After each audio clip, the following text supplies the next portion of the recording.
कहते हैं कुछ कहानियां समय के साथ खत्म नहीं होती, बस सही वक्त का इंतजार करती हैं दोबारा सुने जाने के लिए। ये वही कहानियां हैं जहां देवता, राक्षस और इंसान तीनों एक ही चीज से बंधे थे, अपने कर्म से। आज की कहानी आपको उस दौर में ले जाएगी जहां हर फैसले का असर केवल एक इंसान पर नहीं, पूरे युग पर पड़ता था। एक ऐसी कहानी जो आपको सोचने पर मजबूर कर देगी कि क्या हमारे कर्म भी हमारे भाग्य को तय करते हैं। स्वागत है आपका कर्म कथा ऑफिशियल में, जहां हर कहानी एक सच्चाई छूती है और हर सच्चाई आपको खुद से मिलाती है। ऐसी ही और गहरी और रहस्यमयी कहानियां सुनने के लिए चैनल को सब्सक्राइब करें और इस आध्यात्मिक सफर का हिस्सा बने। कहानी शुरू होती है हिमालय की गोद में, जहां हवा भी शुद्ध मंत्रों की तरह बहती है। वहां एक स्थान है, कैलाश का द्वार।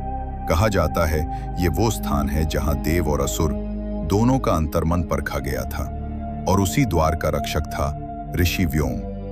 व्योम जो न तो देव था न मानव, बल्कि दोनों के बीच की सीमा का प्रहरी। उसका कार्य था उस द्वार की रक्षा जहां से शिव स्वयं तप में लीन रहते थे। परंतु हर युग में अहंकार का जन्म होता है और वही कहानी की शुरुआत बनता है। व्योम हर दिन सूर्योदय से पहले उठता, हिम की चादर पर बैठकर ध्यान लगाता। उसकी सांसें धीमी पर शक्तिशाली, मानो प्रत्येक श्वास में महामृत्युंजय मंत्र गूंजता हो। कभी कभी वो अपने शिष्य देवांश को तप की महिमा समझाता। देवांश, शक्ति का अर्थ नियंत्रण है। जो क्रोध को वश में कर ले वही ब्रह्म को समझ सकता है।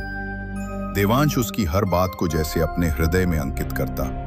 उसके नेत्रों में श्रद्धा थी, परंतु कहीं भीतर शक्ति की लालसा भी, और यही बीज आगे जाकर विध्वंस का कारण बना। दक्षिण दिशा में बर्फ की सीमाओं के परे एक गुफा में असुर कुल का पुनर्जन्म हो रहा था। पुराने युगों में भगवान शिव ने एक असुर रुरु को अपने त्रिशूल से मारा था, परंतु उसकी आत्मा शांति नहीं पाई थी। हजारों वर्षों तक वो आत्मा बर्फ की गहराई में जमी रही, जब तक कि एक दिन सूर्य की किरणें उस बर्फ के भीतर उतर गईं। बर्फ पिघली और रुरु की आंखें फिर खुली, पर इस बार उसका लक्ष्य था कैलाश का द्वार तोड़ना। शिव ने मुझे मारा नहीं, अधूरा छोड़ दिया। अब मैं उस अधूरे कार्य को पूरा करूंगा, उनकी तप शक्ति को अपने में समेट लूंगा। उसने अपनी सेना को पुकारा और एक नई अंधकारमय यात्रा शुरू हुई। कैलाश के द्वार पर शांति थी, जब तक कि देवांश को स्वप्न आने लगे। हर रात वो एक ही दृश्य देखता, शिव की मूर्ति बर्फ में विलीन हो रही है और व्योम कहीं नहीं है। वो घबरा कर उठता, पसीने से भीगा हुआ। व्योम ने देखा और शांत स्वर में कहा, देवांश, जो भविष्य देखता है उसे वर्तमान को स्थिर रखना सीखना चाहिए। लेकिन देवांश के भीतर बेचैनी बढ़ने लगी। उसे लगता व्योम उसे कुछ छिपा रहा है। एक दिन उसने गुप्त रूप से तप गुफा में प्रवेश किया, जहां व्योम अपनी असली शक्ति का प्रयोग करता था। वहां उसने देखा व्योम अग्नि के बीच खड़ा था और उसके पीछे शिव का एक ज्योतिर्लिंग दमक रहा था। देवांश ने विस्मय से कहा, गुरुदेव, आपने मुझे कभी नहीं बताया कि आप स्वयं शिव के रक्षक हैं। व्योम ने धीरे से उत्तर दिया, हर सत्य का समय होता है देवांश। जब शिष्य तैयार हो तभी गुरु रहस्य खोलता है।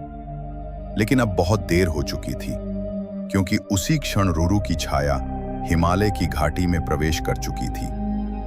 रात को जब आकाश में तारे कांप रहे थे, रुरु की सेना ने बर्फ के द्वार को घेर लिया।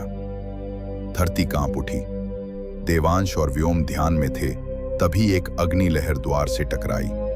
व्योम ने त्रिशूल उठाया और आकाश की ओर देखा। हे नीलकंठ, आपकी परीक्षा का समय आ गया है। भयानक युद्ध छिड़ गया।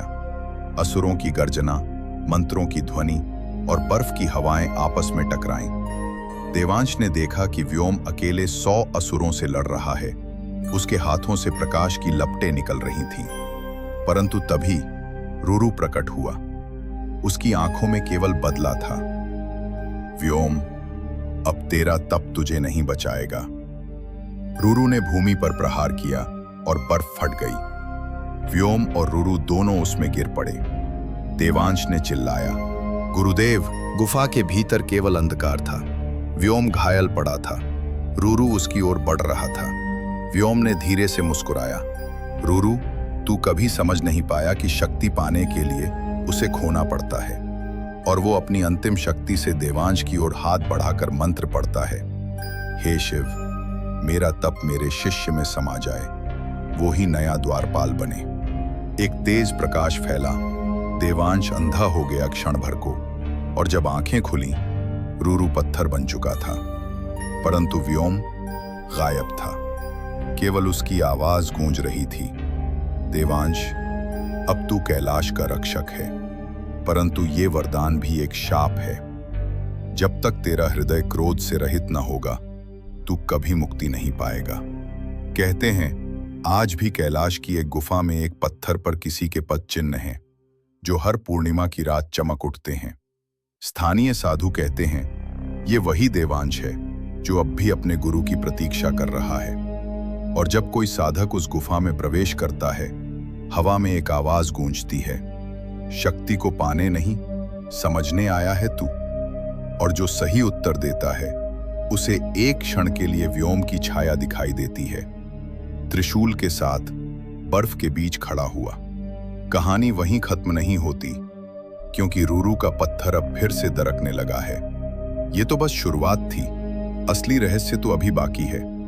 इस कहानी का अगला भाग बहुत ही जल्द आने वाला है, और यकीन मानिए जो आगे होगा वो सब कुछ बदल देगा।